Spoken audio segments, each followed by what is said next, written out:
আলহামদুলিল্লাহ অনেক বড় এয়ারপোর্টের একটা সুখবর আছে। এই কথাটা হচ্ছে যে আমরা এয়ারপোর্টের মধ্যে সবাই জানি অনেক হয়রানি হইতাম। আমরা প্রবাসী ভাইরা বিদেশ আসার সময় যাওয়ার সময় অনেকটাই হয়রানি হয়, এটা কিন্তু বলার বাইরে। এমনকি মাথার উপর আপনার সামান নিয়ে এয়ারপোর্ট থেকে বের হয়, এমন দিন গেছে।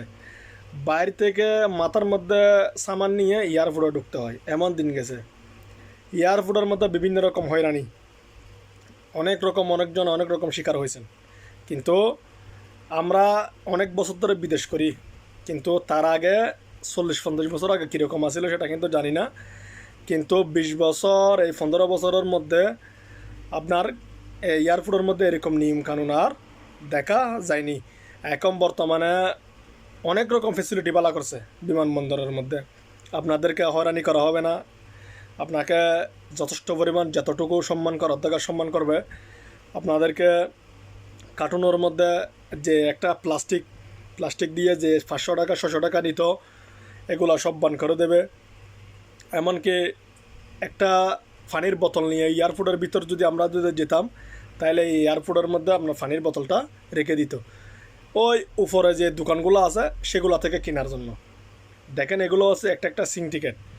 ও বিমানবন্দরের মধ্যে আপনার ওয়াইফাই ছিল না, বিভিন্ন রকম হয়রানি করতো। তো এখন বর্তমানে এগুলা নাই। এখন একটা অফিস করা হয়েছে যে ওইখানে আপনার যে সমস্যা, সেই সমস্যার সমাধান করার জন্য চিটাগাং এয়ারপোর্ট আর আমাদের ঢাকা এয়ারপোর্টের মধ্যে আপনার কী করা হয়েছে, একটা অফিস করা হয়েছে। আপনারা যেটার সম্মুখীন হন, যেটা বিপদের সম্মুখীন, যেটা হয়রানির শিকার হন, অবশ্যই সেই অফিসের মধ্যে যোগাযোগ করবেন। অবশ্যই তাদের বিরুদ্ধে ব্যবস্থা নেওয়া হবে। আলহামদুলিল্লাহ, ডক্টর ইউনূস আমরা প্রবাসী ভাইদেরকে অনেক ফ্যাসিলিটি দিতেছে এখন। এটা কিন্তু অনেক বড় একটা সুখবর। আমরা কিন্তু এরকম ফেসিলিটি জীবনেও পাই নাই। আর একটা বিষয় হচ্ছে যে আমরা যদি বিমানের টিকিটটা একটু দাম কমে যায়, এটা আমাদের জন্য আরও ভালো সুখবর হবে। অনেক ভাইরা 1 লাখ টাকা খরচ হয়ে যায়, 80,000 টাকা খরচ হয়ে যায়, 90,000 টাকা খরচ হয়ে যায় আসার জন্য শুধু। তো তার জন্য এখন বিদেশ থেকে যাওয়া হয় না। এখন যদি আগের মতো 20,000, 25,000, 18,000, 30,000 টাকার মধ্যে আমাদের বিমান ভাড়া নিয়ে আসে, তাইলে আমরা কি করতে পারবো, বছরে একবার হলেও বাড়িতে যাওয়ার সম্ভাবনা থাকবে। একটা কথা হচ্ছে যে বিমান ভাড়া যখন থেকে বেড়ে গেছে, তখন থেকে আমরা অনেক ভাই মানুষ আছে আজকে 5-6 বছর হয়ে গেছে, 7 বছর হয়ে গেছে, এখনো পর্যন্ত বাড়ি যেতে পারতেছে না। অনেক মানুষ আছে।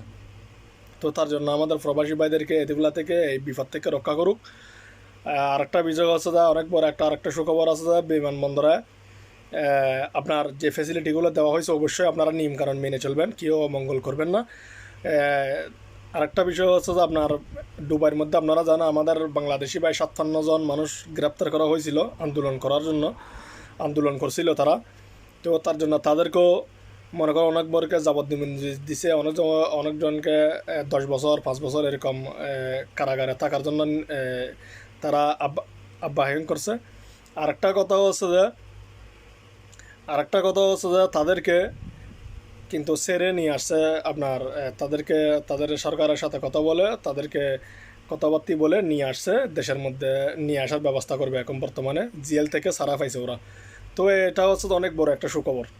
এগুলো অনেক বড় একটা সুখবর। সবাই আমার ভিডিওগুলো পেতে সবাই চ্যানেলটিকে সাবস্ক্রাইব করবেন, লাইক করবেন, শেয়ার করবেন, সবাইকে দেখার সুযোগ করে দেবেন। সবাই আমার পাশে থাকবেন। সবাইকে ধন্যবাদ এবং আসসালামু আলাইকুম।